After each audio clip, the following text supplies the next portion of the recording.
Thank you everyone for joining. My name is Mark Soro. I'm a technical specialist for Autodesk on the manufacturing side of it.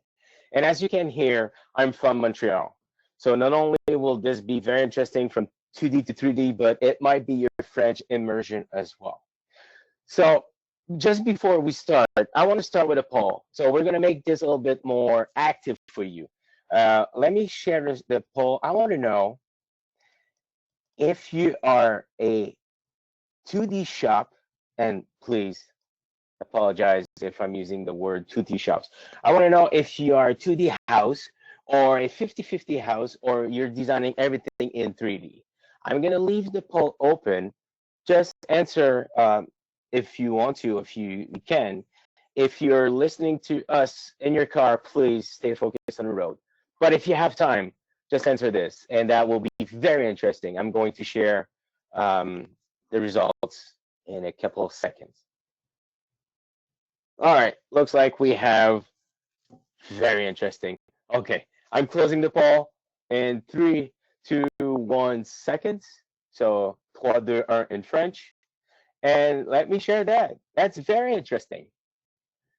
So mostly 2D, a little bit of 3D, like that.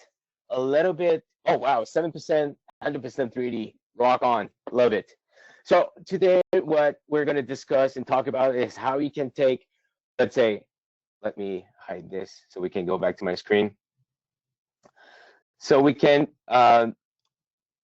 present to you how interesting 2D to 3D might be, and also some interesting stuff for the 3D users out there. So the ends are more important than the means. Absolutely. We need to get products out. We need to work. We need to make sure everything is correct. It needs to move. And it's interesting how many customers are very, very 2D oriented, if not to use the word focus, which is great. Because at the end of the day, it creates products. It is good. It is interesting. We're not taking this away. What is very interesting is how you can leverage what you have. We're not going to take away the 2D part of it. Far from it. There's so many 2D users out there. What I'm going to show you and what the emphasis I'm going to make today is how we can leverage the 2D skills and also work with the 3D crowd. You know, I love this saying. These are the three dimensions, they said. It will be fun, they say.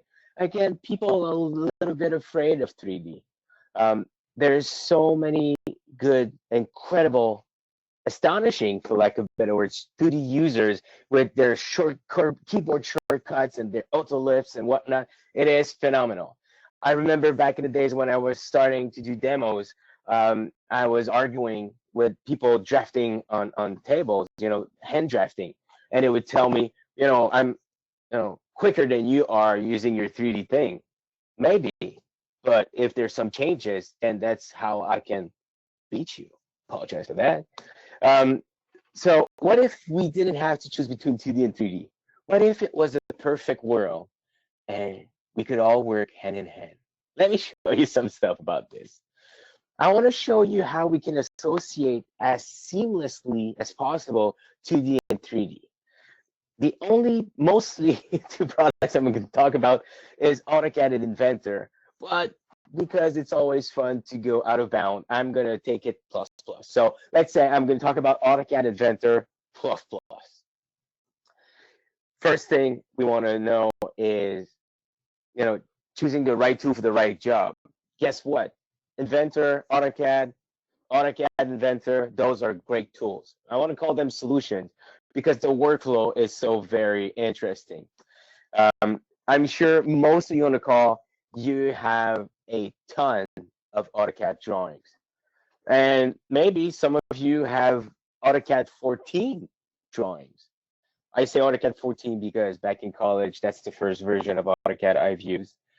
And I think I still have the book about it.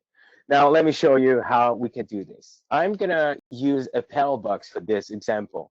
And it doesn't matter. It doesn't have to be a car, components, or anything like this. I want to show you how simple it is.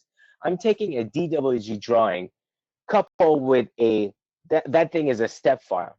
I'm going to use the DWG drawing, put it in there. I'm going to, of course, make sure that it is oriented the right way. I'm going to remove the layers I don't need. I'm going to put it exactly on the perfect location, like you can see right here. And this goes a little bit fast, but don't worry, I'm reusing this example a lot. So I'm making sure that I have all the counters that I need. I'm putting some dimension in there, and this is all based on an AutoCAD drawing. Creating an extrusion, I'm moving my view so it looks nice on that extrusion, and guess what? I'm going to keep the result of those two. Now, quickly, you can realize I'm doing a sheet metal part. So why not use a DXF or DWG drawing, turn that into a sheet metal, and then I can use the power of Inventor to add more sketches or more definition to my drawing. So this is one aspect. I'm reusing legacy data one way from 2D to 3D. Look at this. This was very simple. Now it's a sheet metal component. I can turn this into a subassembly. I can create, numbering schemes and whatnot. Very interesting. There you go. Now that everything is positioned as I want to, why might not add some weldment symbols? I know that all this can be done in AutoCAD, but look how quickly it can be done here. And look at this. This is what it looks like. It's on my assembly. So it's very interesting. 2D to 3D. Quite simple. Also, what I love and what's very interesting is that I can design in one platform, but I can leverage pretty much everything that we have. Now, the other example that I have, now this is an AutoCAD. This is beautiful black interface, but I'm bringing in an Inventor part. Now, I don't know if you get this, how incredible it is to collaborate with your coworkers. You are a 2D guru? Fine. I love you. You're perfect. Use AutoCAD. This is great. I am maybe a little bit more capable in 3D. So we can both work together. I'm having this great 3D component that I'm designing. You do the 2D drawing of it. This is great. But you're not going to be limited because this is a 3D part. Far from it. You can still use AutoCAD the way you want to. You can still add dimension, add section, move this, move that.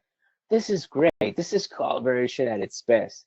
And this is a funny fact. When I meet customers, this is what I talk about maybe the first second that I introduce myself, how they can collaborate right now with the tools that they have.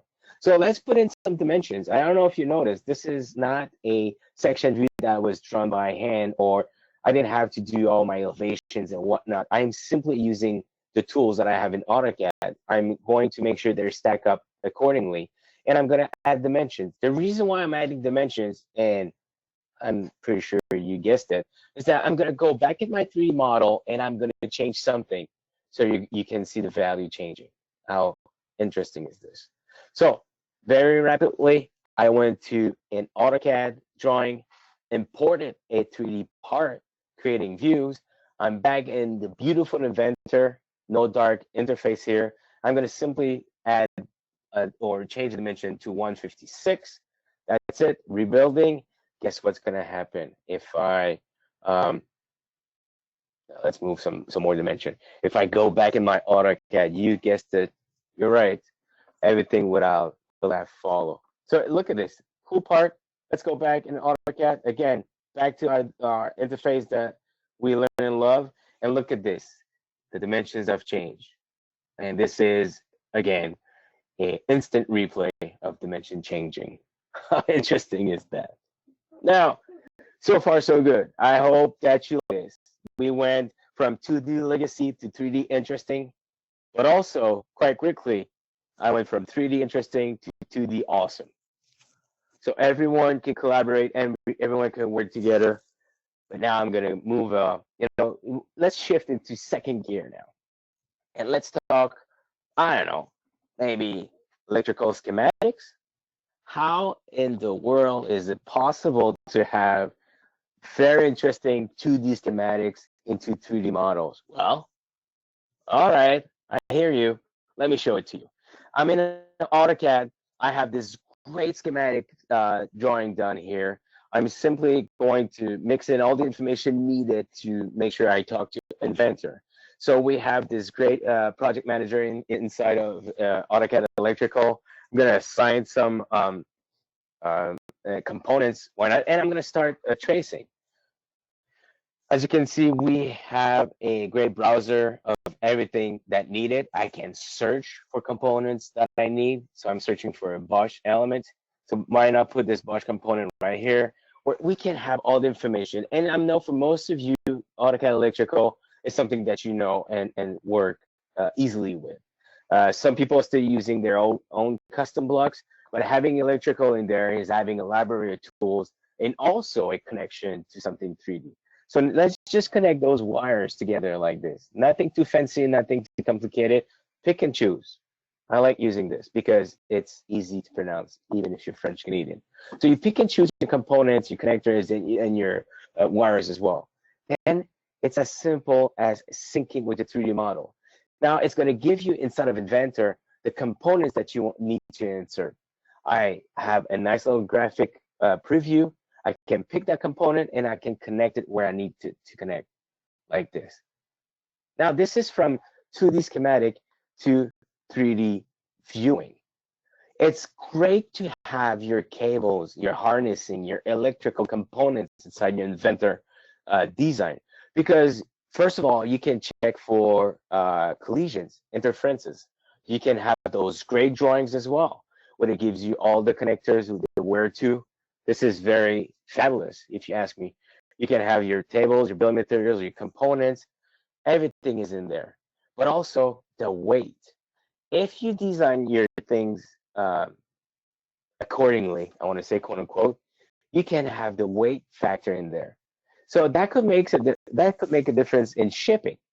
You know exactly how much weight you have on your design. Same thing when I was adding the weld nut on that little bracket. If I'm shipping, I don't know, 100 of those in one of those crates, what is the actual weight? How many crates can I ship? So having all these great interesting information, being able to validate if the design that I did on my 2D schematic will fit on my 3D assemblies, this is priceless. And also having those drawings that will be very interesting for the people on the shop floor. You know, instead of having pinboards, they can have this and have all the measurements and the values that they need. Now, something else that's very interesting, again, 2D from 3D, is how we can do layouts. Now, again, this is just me, but still, since I'm the only one on the line that have an open mic, I'm gonna, call it. I don't like the factory design aspect of it, because we can do way more than factories with our layout design tool. The layout could be layout of anything. We have customers doing layouts of ships. We have customers doing layouts of barns. You can do a layout for pretty much anything. But if you want to have a factory, if you're remodeling a factory, if you bought a factory, if you want to change something, you're getting more machines or something, the factory design layout utilities is very good. Now let me show you. I love this little presentation because it gives you a final product. So this is my factory, and as you can see, I can view it inside of Navisworks. So, it's 3D model.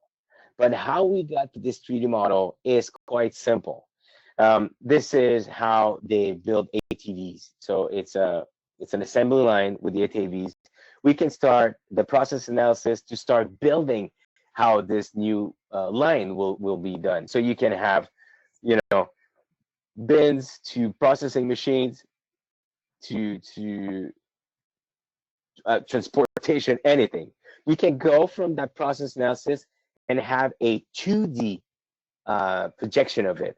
Then you use that 2D aspect of it inside of AutoCAD that everybody knows and love, and you can start adding conveyors to it. And those conveyors will connect with points. So it's pretty simple. Then you sync it. And guess what? You sync it inside of Inventor. You have now your elevation. You can see it in 3D. Now, what's great about this is that you can add more assets from factory. And if you sync it back with Inventor, you'll see you can now go inside of Navisworks, because you can go from AutoCAD to Inventor to Navisworks, and you can Navisworks do your collision test. So all this started with something 2D. And then we added a little bit of layers or elevation in Inventor. edit it to Navisworks, because let's say you have a point cloud of a building and you want to do a cloud detection. You can do this in Inventor, in Navisworks.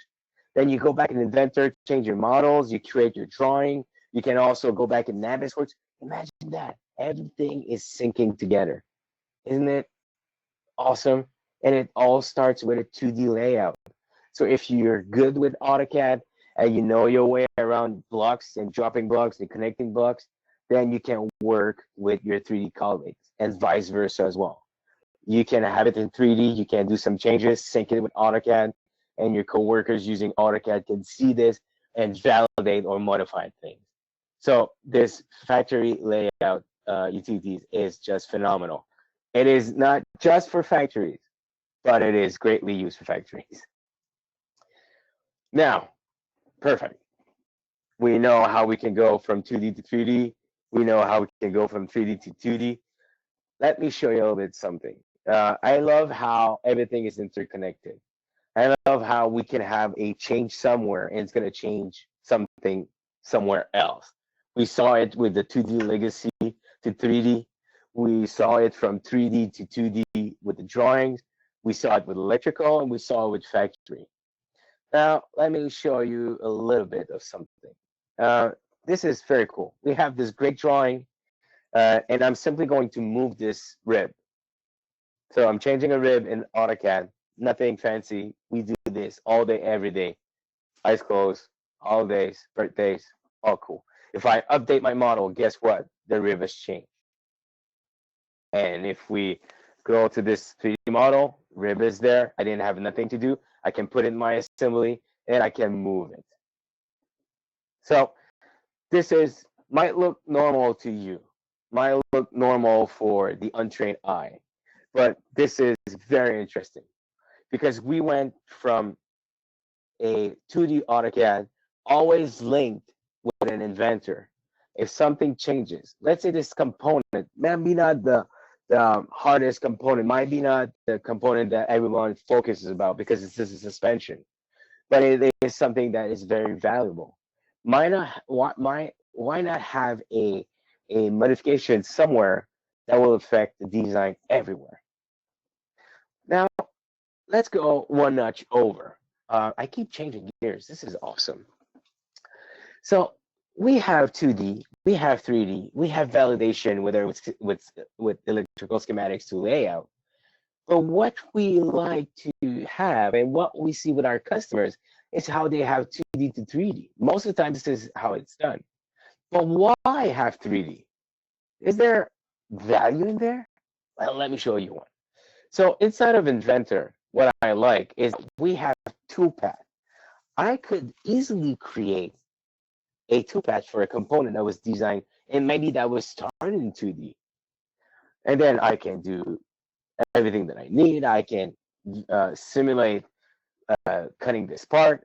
Everything is perfect. What is very interesting in there is that if, let's say, I had a change in 2D, I could see it in 3D and I could upload or update my toolpath. Now, this is Inventor. And in Inventor, we use HSM, as I'm sure you've heard about. And everything is in there. Everything is needed.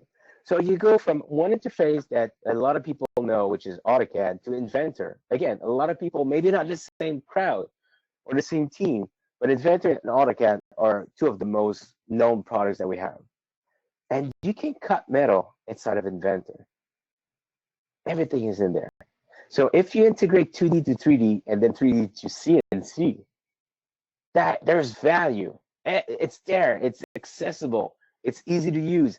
It's easy to sit down and look at it and talk about it and maybe leverage the knowledge of the machinist working on that part because it's in there. It's not a third-party tool. It's not a different tool. It's not a different asset.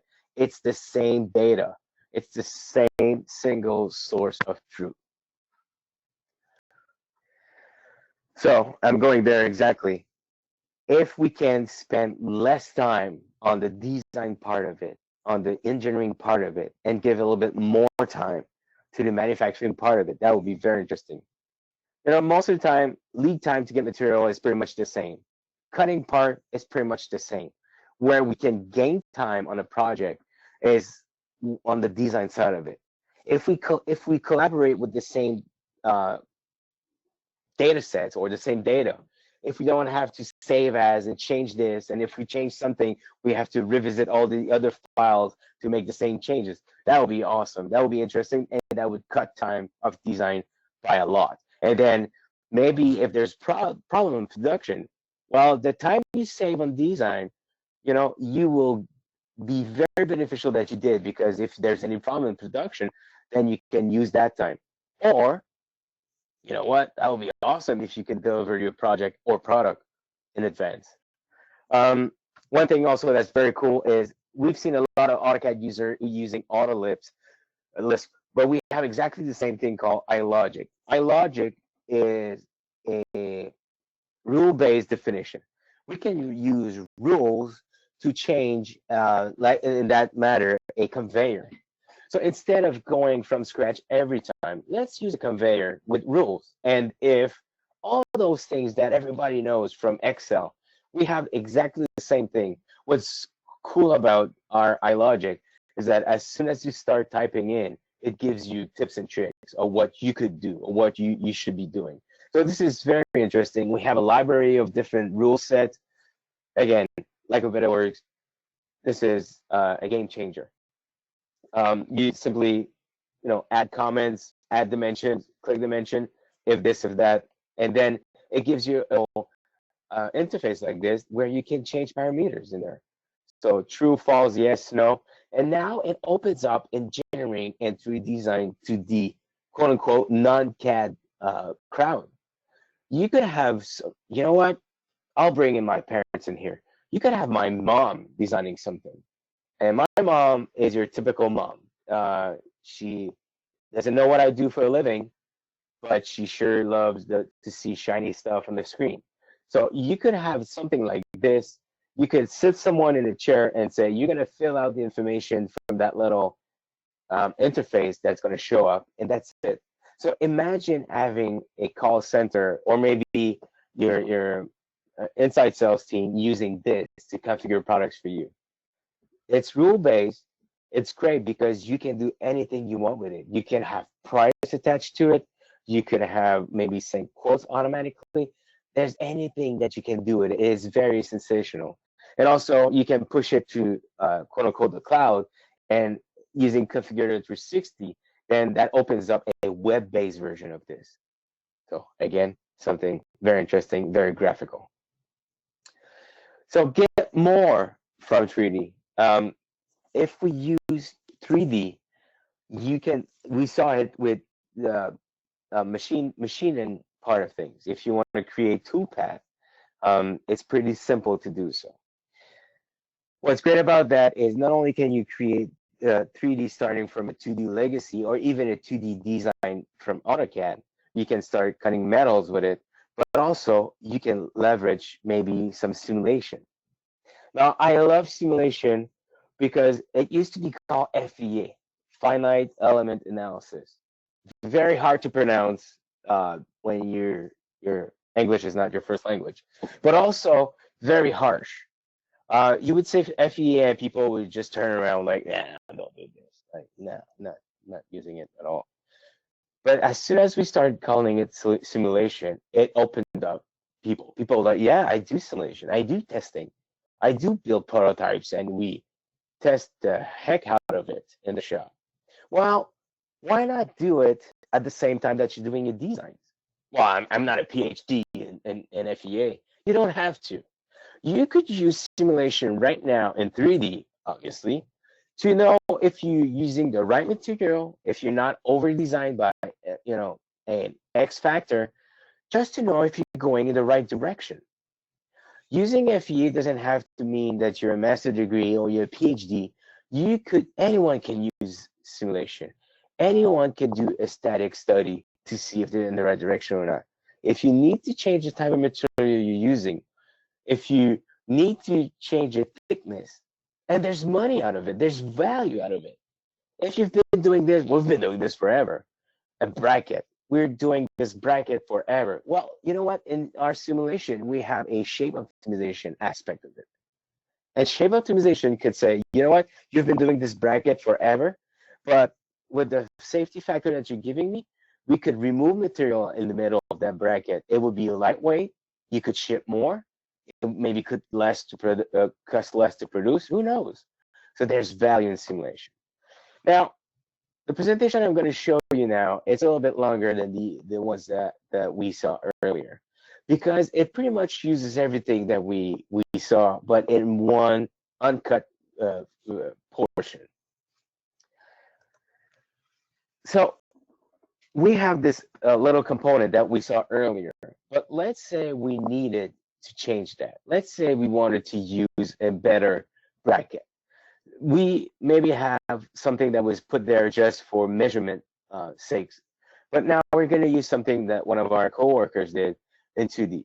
A nice little bracket that was done in AutoCAD, and look at this drawing. This is awesome. So we will remove the layers that we don't need and only keep the layers that we need. Then the first thing we need to do is relocate or locate the portion where they need to be. Because we're using this in a sub-assembly context, I can place it where my other component is. And from there, I can select the lines or the contours that I need. And look at this. I can now start using 3D features like extrusion. I can connect my extrusion to a dimension that was there as well. So I don't have to enter a dimension at all. I'm just using the drawing. Because if the drawing changes, I want to make sure that those changes are going to be reflected in my 3D. Again, this is all from 2D. I'm not using Sketch at all, unlike this part here. I'm going to add sketches. I'm going to add features. Those are not from the 2D drawing. And this is great because I can modify. I can maybe change the aspect of this 2D drawing because I can see it in 3D. I see that there's some things that need to change because maybe in 2D it's not as easy as to do interference detection or clash detection. Then I can do it in 3D. I can modify this. I can play with this. I can improve the design if I needed to. And everything that I need is there. You see all those little contours? I selected the circle and just did an extrusion out of it. We can always mirror this because it's a 3D model. So all the features that you know from 3D are now available because it's a 3D modeler. Now we're going to go inside and use some components from our library. And I like this because it's easy to pick and choose. I don't have to design that bearing. It is available in the library. So I'm simply just going to add in there. And now I've completed my subassembly, all from a 2D drawing.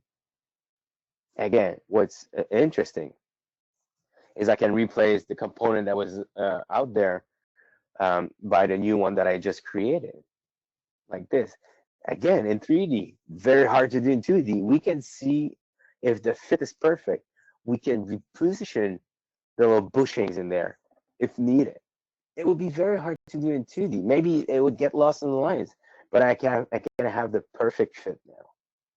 Now, interesting. I have this component. It's moving. I can simulate the movement a little bit. I can see the interaction with the other components, the links that they have in between them.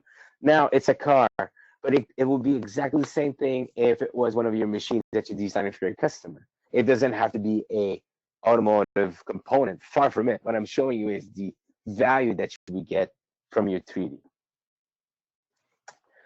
Perfect.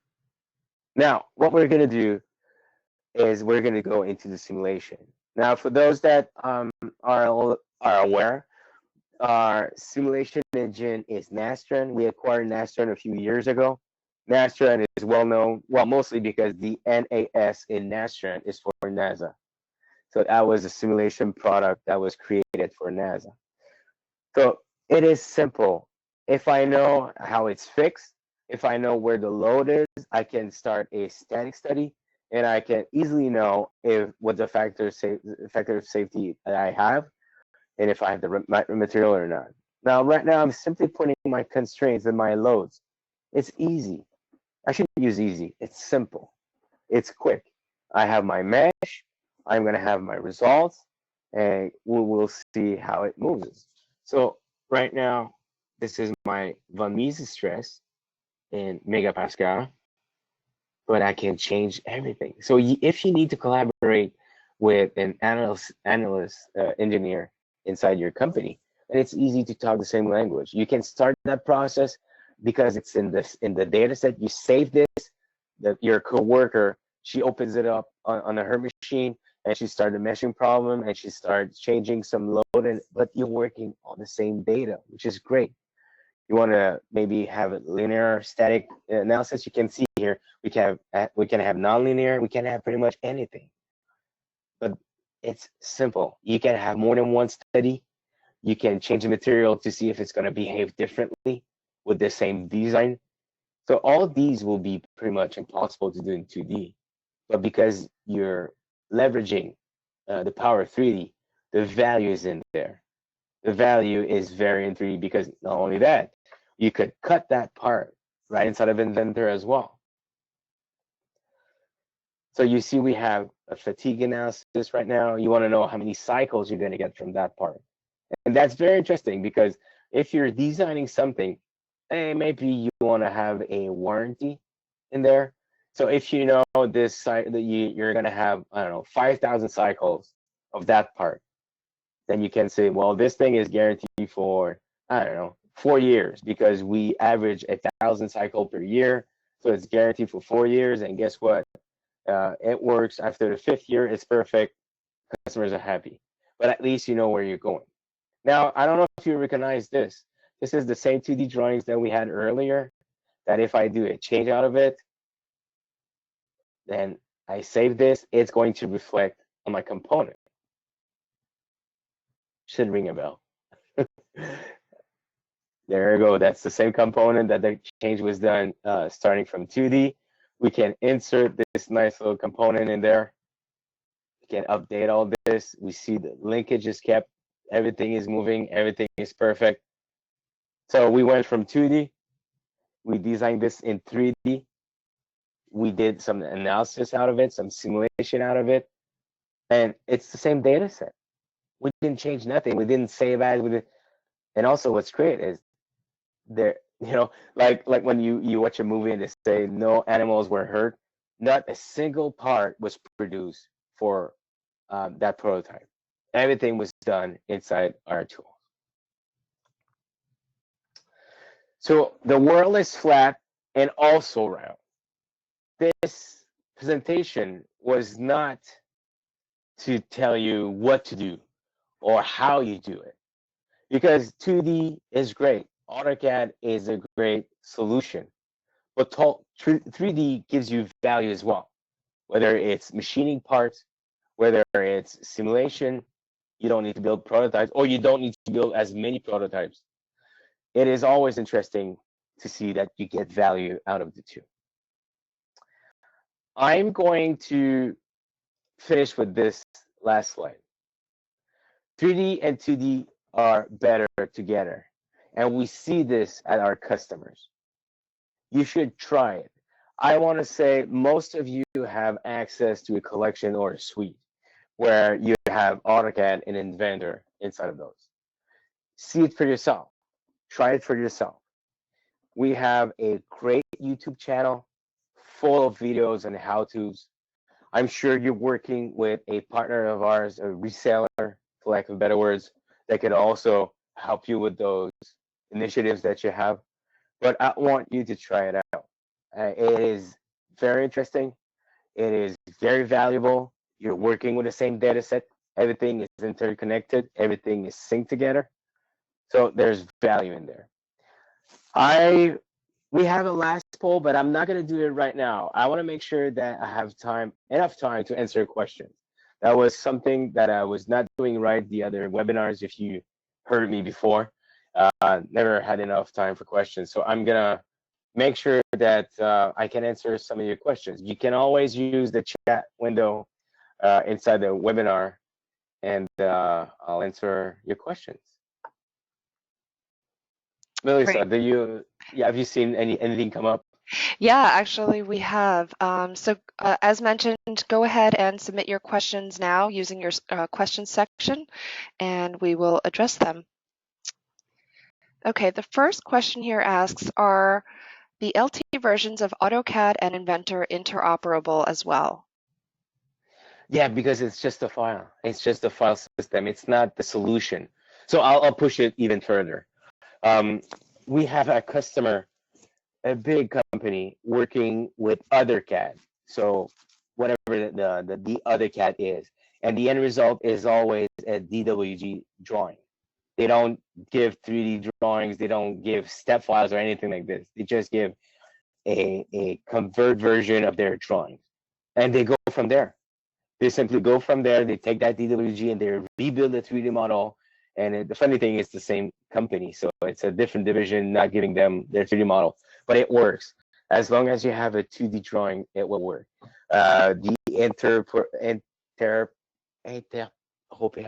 the way it's linked together, it should work as well. If you have AutoCAD LT and you are able to do a 2D drawings, when you do a modification in AutoCAD LT, Inventor should be able to see the changes and reflect those changes as well. Even in Okay. French, I was not able to pronounce interoperabilité. Interoperability, yeah. Yeah, thank Close. you. Thank you. Okay, the next question asks, when you bring a drawing from AutoCAD to Inventor, how do you tell Inventor that the material is rubber or metal? What if I wanted to make a gasket for my engine block? Yeah, that's great. Um, so as soon as you are an inventor, you can change those material. If you go in the feature side of things on the left of inventor, you can change that material. So you don't have to worry. You can change the material also when you do simulation. So let's say by default, I always use aluminum as my default material because it's shiny. But when I do studies, when I do simulation, I will use titanium. Sometimes I will use all kind of different materials. So you can tell it inside the simulation aspect of it, but you can also change it inside of Inventor. So material, it doesn't have to be in your templates. You can always change it afterwards. Good question.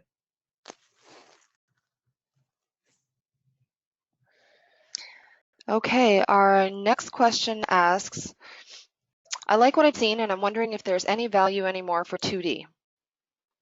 Oh yeah. I enjoyed that you like what you saw. 2D will always be here. 2D is one of the most used products that we have. So AutoCAD is one of the most used product solutions that we have. There's always going to be value in 2D. We are going in the MBD way, so the model-based definition. It is going to be very interesting um, to try to cut down on the amount of 2D drawings that are print at least, but not every shop floor is equipped with a 2D screen or with a screen where they can see the MBD information. A lot of our customers are using MBD to define the models that they have, but they do produce a drawing afterwards in there. Yeah, absolutely. So 2D will always be there.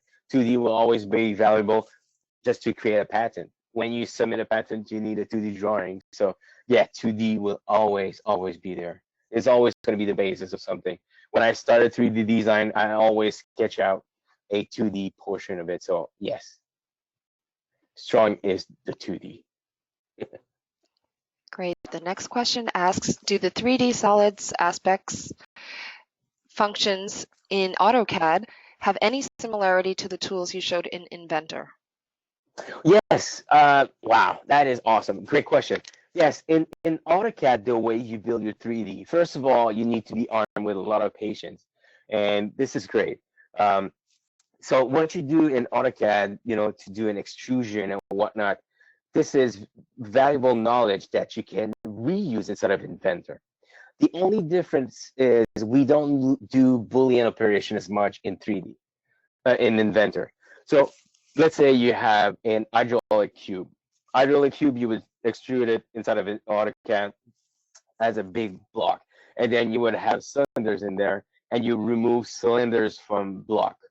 Well, we don't do this in Inventor. Most of the times, if you need to create connections, you will use the tools that we have that provide those standards connection or holes or patterns. But the knowledge that you have in AutoCAD, I want to say 3D, it's transferable to Inventor, absolutely. And you will find it a lot easier and a lot simpler to use in Inventor. Great question.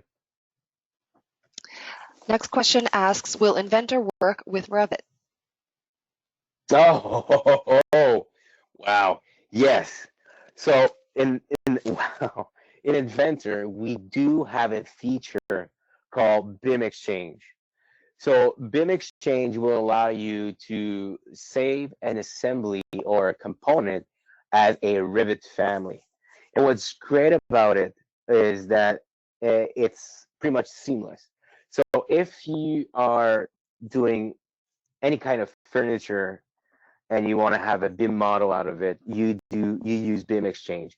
BIM Exchange will allow you to do a shrink wrap to remove information or components that you don't need inside a big Revit model. The name of the game for Revit is lightweight. So because let's say for a hospital, the furniture that you're making will be present maybe 4,000 times. If your models are heavy, then it's gonna not crash the Revit model, but it's gonna slow down things. So you want a model as lightweight as possible. So using shrink wrap will remove features and components so your model is as lightweight as possible. But also, if you're doing, let's say, a chiller needs connection points. You can also add those connection points inside of Inventor and save it as a Revit model. So very great question. Okay, our next one asks, I work for a German company that draws 2D in scale, not 1-to-1.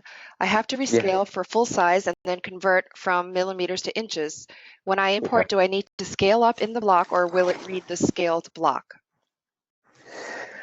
So when you rescale and change the units, sounds like my first year of college.